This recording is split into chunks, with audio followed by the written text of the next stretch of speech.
தனி ஐலாண்டில் நடத்தப்பட்ட பல பார்ட்டிகளும் விருந்துகளும் பலரோட உயிரையே காவ வாங்கியிருக்குன்னு சொன்னால் உங்களால் நம்ப முடியுமா?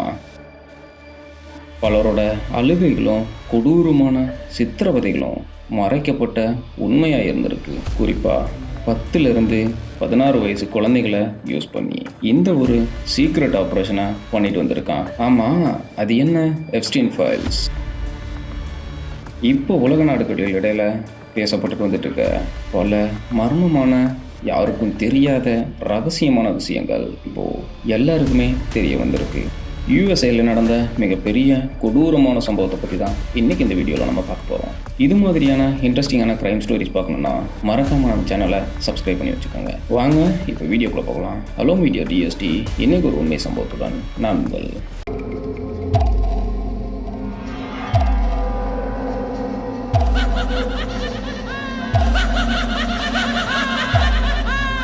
அதாவது 1953 நியூயார்க்கில் பிறந்த நபர் தான் ஜெஃப்ரின் எப்ஸ்டீன்.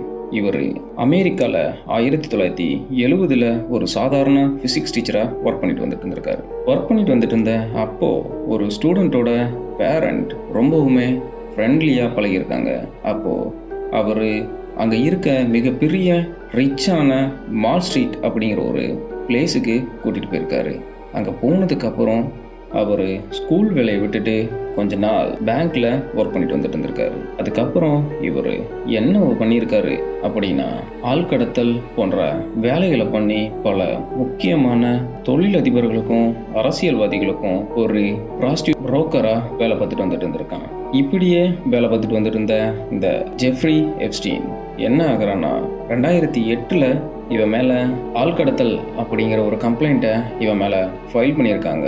அது யாருன்னா, இவன் கடத்திட்டு போன ஒரு குழந்தையோட பேரண்ட் அந்த குழந்தைய செக்ஷுவல் டார்ச்சர் பண்ணியிருக்கான் அப்படின்னு சொல்லிட்டு இவன் மேலே வழக்கு போட்டிருக்காங்க. சைல்டு அபியூஸ் கேஸில் போன இவன் கிட்டத்தட்ட 18 மாதங்கள் சிறை தண்டனை கிடைச்சும் 13 மாதங்கள் மட்டுமே சிறை தண்டனையில் இருந்துட்டு வெளியில் வந்திருக்கான். வெளியில் வந்தவன் இவன் சும்மா இருக்காம ஒரு தனி ஐலாண்டை வாங்கி அதை தன்னோட கட்டுப்பாட்டு கீழே வச்சு அதில் பல நாடுகளில் இருந்து கடத்தப்பட்ட பிஞ்சு குழந்தைகளும் பெண்களும் அங்கே கொண்டு வந்து அடைச்சி வச்சிருக்காங்க.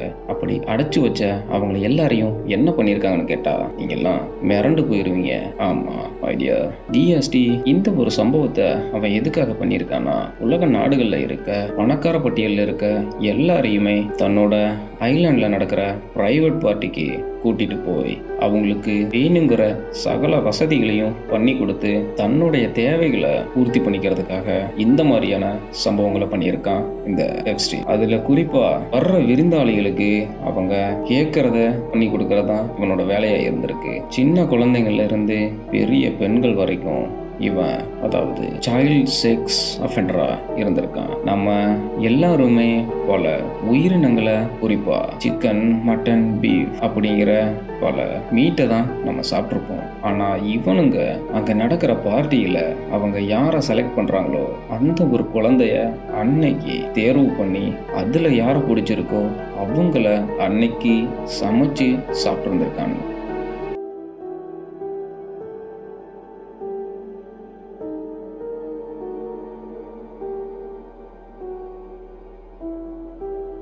அதுக்கப்புறமா என்ன நடந்திருக்கு அப்படின்னா, 2015 வர்ஜீனியா கிஃபர் அப்படிங்கிற ஒரு பொண்ணு என்ன பண்ணியிருக்காங்கன்னா, பிரிட்டனை சேர்ந்த கிஸ்லைன் மேக்ஸ்வெல் அப்படிங்கிற ஒரு மேலே ஒரு வழக்கு போடுறாங்க.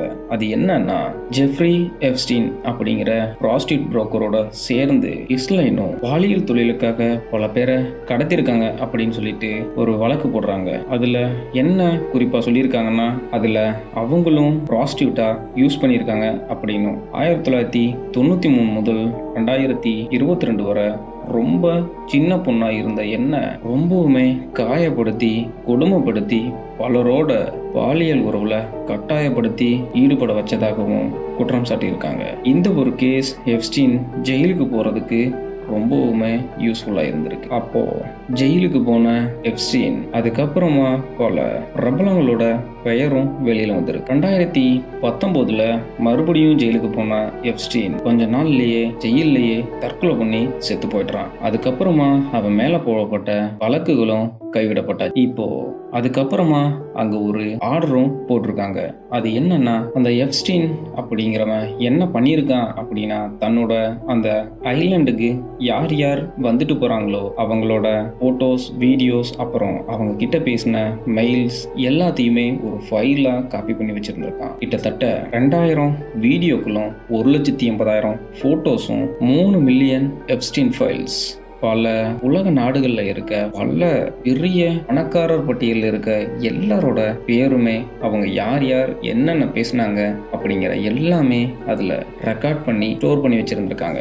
அதில் Elon Musk, Trump, Modi, Richard Branson, Howard Lutnick அப்படிங்கிற பல பேரோட பெயர்களும் ஃபோட்டோக்களும், ஏன் அவங்க அங்கே உல்லாசமாக இருந்த பல வீடியோக்களுமே அதில் லீக் அவுட் ஆகிருக்கு. இப்போ இந்த விஷயம் உலக நாடுகளுக்கு இடையில ரொம்பவுமே காட்டுத்தீ போல பரவிட்டு இருக்கு. குறிப்பாக அமெரிக்காவில் ட்ரம்ப்புக்கு ஆப்போசிட்டாக பல போராட்டங்களும் நடந்துட்டு இருக்கு. இதில் இந்தியாவில் நம்ம மோடியோட நேம் இருக்கு அப்படின்னு லீக் அவுட் ஆனதுனால இப்போ இந்தியாலையுமே ரொம்பவுமே பரபரப்பா போயிட்டு இருந்திருக்கு.